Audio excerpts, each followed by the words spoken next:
चलिए प्यारे बच्चों, आज हम शुरू करते हैं क्लास 10th की एक्सरसाइज, जो कि बोर्ड एग्जाम में सबसे ज़्यादा पूछे जाने वाला क्वेश्चन है। एक्सरसाइज नंबर आपका है, एक्सरसाइज नंबर जो है वो कितना है? एक्सरसाइज नंबर 2 है। Exercise number 1.2। अब एक्सरसाइज नंबर 1.2 है। अब इसमें से कुछ क्वेश्चंस बहुत इंपॉर्टेंट क्वेश्चन है जो आपके बोर्ड एग्जाम में पूछे जाते हैं। ये बहुत ही important, very most important question है आपके सिलेबस का, और एग्जाम में ये क्वेश्चन आपको 3 नंबर में देखने के लिए मिलेगा। तो चलिए शुरू करते हैं, देखते हैं इसकी कैसे सॉल्व करते हैं। क्वेश्चन है आपका, क्या कह रहा है कि proof that root 5 is irrational number, कि रूट 5 को इरेशनल नंबर प्रूफ करना है। तो चलिए देखिए कैसे प्रूफ करते हैं। तो सबसे पहले हम लेट कर लेंगे, लेट करेंगे। लेट जो नंबर रहेगा, लेट रूट 5 इज रेशनल, ये हम लेट कर रहे हैं। तो लेट कर रहे हैं कि रूट 5 क्या है, एक रेशनल नंबर है। जब हम लेट कर लिए हैं कि रूट 5 एक क्या है, रेशनल नंबर है। जब रूट 5 रेशनल नंबर होगा तो क्या होगा, रेशनल नंबर की डिफिनीशन क्या कहती है, ए अपॉन बी। मतलब कि root 5 is equal to A upon B होना चाहिए। जब हम रेशनल नंबर लेट कर लिए हैं तो root 5 is equal to A upon B हो जाएगा। और जब ए अपॉन बी होगा तो कंडीशन क्या कहता है, B not is equal to zero. मतलब कि जहाँ पे बी जीरो नहीं होना चाहिए। तो अब ये हमारा हो गया, इसको लेट कर लिए। अब यहाँ पर हम करेंगे स्क्वायर, दोनों साइड का क्या करेंगे, स्क्वायर करेंगे। तो लिखना पड़ेगा, क्या लिखेंगे, स्क्वायरिंग ऑन बोथ साइड, दोनों तरफ का क्या करने पर, स्क्वायर करने पर। तो चलिए देखिए, जब स्क्वायर करेंगे तो क्या हो जाएगा, रूट 5 का square is equal to A upon B का होल स्क्वायर। जब रूट 5 का स्क्वायर करेंगे तो क्या हो जाएगा, 5 हो जाएगा। और ए का स्क्वायर करेंगे तो ए स्क्वायर अपॉन में क्या, बी स्क्वायर। अब इसका डिनोमिनेटर कुछ नहीं है तो डिनोमिनेटर कितना कर लेंगे, 1 करेंगे। स्टेप बाय स्टेप आप समझते रहिए, एग्जाम में आने वाला बहुत इंपॉर्टेंट क्वेश्चन है। अब 1 का मल्टीप्लाई ए में करेंगे तो कितना हो जाएगा, ए स्क्वायर। 5 को मल्टीप्लाई बी में करेंगे कितना हो जाएगा, 5b square.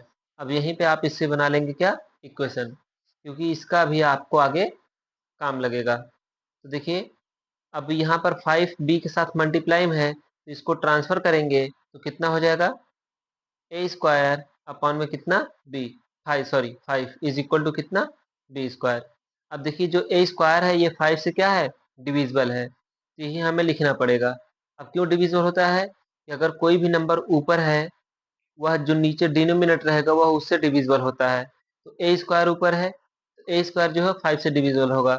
A square is divided by 5, a square is divided by 5। जब ए स्क्वायर 5 से डिवाइड होगा तो ए भी 5 से डिवाइड होगा। लिख लेंगे हम क्या, then A is also divided by 5। A भी क्या होगा, 5 से डिवाइड होगा। जब ए भी 5 से डिवाइड होगा और ए स्क्वायर भी 5 से डिवाइड होगा तो हम एक नंबर लेट कर लेंगे। अब यही वाला पूरा प्रोसेस हमें फिर से करना पड़ेगा। अब ये वाला पूरा प्रोसेस हमें फिर से करना पड़ेगा। तो क्या कर लेंगे, यहाँ पर फिर से लेट करेंगे। लेट, यहाँ पर हमारा इक्वेशन क्या आया है, ए आया है। A square is equal to कितना आया है, 5b स्क्वायर आया है। तो यहीं पर हम लेट कर लेंगे, ए इज इक्वल टू कितना, एक थर्ड नंबर मान लेट करेंगे कितना, सी। अब ये सी लेट किए हैं तो जो हमारा नंबर यहाँ पे रहेगा, कितना नंबर है, 5 है, तो 5 सी लेट कर लेंगे। अगर यहाँ पर 3 रहेगा, रूट 3 का पूछेगा तो यहाँ पर 3 सी लेट करेंगे। अगर रूट 2 का पूछ रहा है तो 2 सी लेट करेंगे। जो भी नंबर आपका पूछेगा वही हम लेट करेंगे। ए इज इक्वल टू आ गया कितना, 5c। अब ए की वैल्यू मिल गई, यही वैल्यू उठा करके इक्वेशन इस फर्स्ट में पुट कर देना है। तो यहाँ पर लिखेंगे क्या, put the value of a in equation first. Equation first क्या है आपका, a square is equal to 5b square. A की वैल्यू क्या है, ए की वैल्यू 5c है, ए का स्क्वायर है तो 5c का whole square is equal to 5b का होल स्क्वायर। अब 5c का स्क्वायर करेंगे, 5 का स्क्वायर करेंगे 25, c का स्क्वायर करेंगे c square is equal to 5b square. अब 5 से 25 को कट करेंगे तो कितना आ जाएगा, 5 आएगा। कितना आ जाएगा, 5c square is equal to b square. अब 5 जो है c के साथ क्या है, मल्टीप्लाई में है, तो c स्क्वायर की वैल्यू क्या हो जाएगी, b स्क्वायर अपॉन कितना, 5। अब सेम प्रोसेस आप जो ऊपर किए हैं यहाँ पर कि कितना है, a square is divided by 5 and a is also divided by 5। Same काम आपको नीचे भी करना है कि b square is divided by 5, then b is also divided by 5। तो वही चीज आपको यहाँ पर भी लिखना पड़ेगा, b square is divided by 5, then b is also divided by 5। अब इतना करने के बाद अगर आप पूरा यहाँ से ऐसे ही पूरा प्रोसेस टू प्रोसेस क्वेश्चन आप सॉल्व करेंगे तो आपको एग्जाम में 3 नंबर मिलेगा। और ये ऐसा क्वेश्चन है जो 100% बोर्ड एग्जाम में क्वेश्चन आता ही आता है।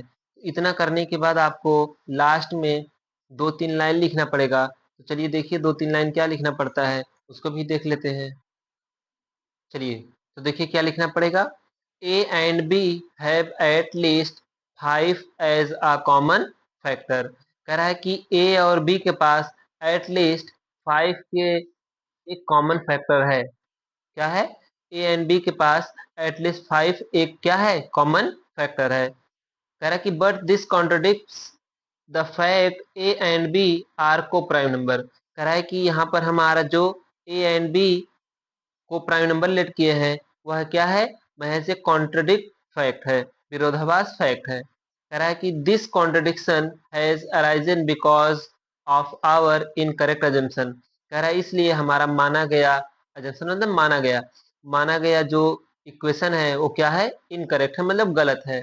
जो हम ऊपर लेट किए हैं कि √5 एक क्या है, रेशनल नंबर। कह रहा है कि इसको माना गया जो अजम्पशन है वह क्या है, इनकरेक्ट है, गलत है। कह रहा है कि सो इसलिए we conclude that √5 is irrational. कह रहा है कि इसलिए कंक्लूजन क्या निकलता है, √5 एक क्या है, इरेशनल नंबर है।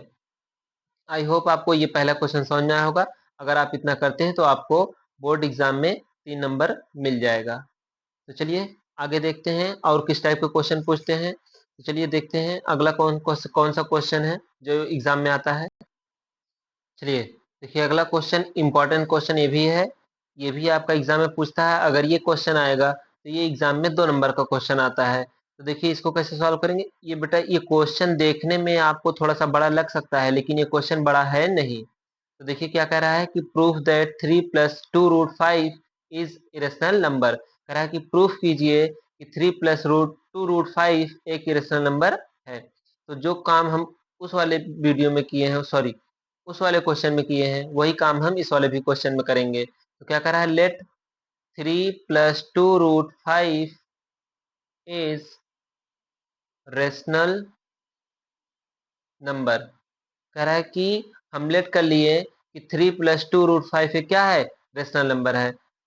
अगर ये रेशनल नंबर है, अगर ये रेशनल नंबर है तो क्या हो जाएगा, 3 + 2√5 is equal to A upon b, but b not is equal to कितना, 0। And a and b are coprime numbers. तो देखिए यहाँ पर 3 क्या है, प्लस में है, इस तरफ जाएगा क्या हो जाएगा, माइनस हो जाएगा। जब इसका इंटरचेंज करेंगे, ट्रांसफर करेंगे, कितना हो जाएगा, 2√5 is equal to A upon b -3। अब 3 का डिनोमिनेटर नहीं है तो कितना कर लेंगे, 1। और b और 1 का एलसीएम लेंगे तो कितना हो जाएगा, b। अब b से b को कट करेंगे तो आएगा 1। 1 का मल्टीप्लाई a में करेंगे तो कितना आता है, a। ये फ्रैक्शन ही है, फ्रैक्शन आप पढ़े हैं तो उम्मीद इतना कर सकते हैं कि आपको फ्रैक्शन समझ में आ रहा होगा। अब 1 से b को कट करेंगे तो b आएगा, और b का मल्टीप्लाई 3 में करेंगे कितना आएगा, 3b आएगा। इज इक्वल टू कितना हमारा रह जाएगा, 2√5। अब 2 रूट के साथ मल्टीप्लाई में है तो इस तरफ जाएगा तो क्या हो जाएगा, डिवाइड हो जाएगा। तो √5 is equal to a 3b upon b. देखिए कुछ बच्चे यही शुरुआत में ही गलती करते हैं कि यहाँ पर भी स्क्वायर कर लेते हैं, कहते हैं स्क्वायरिंग ऑन बोथ साइड।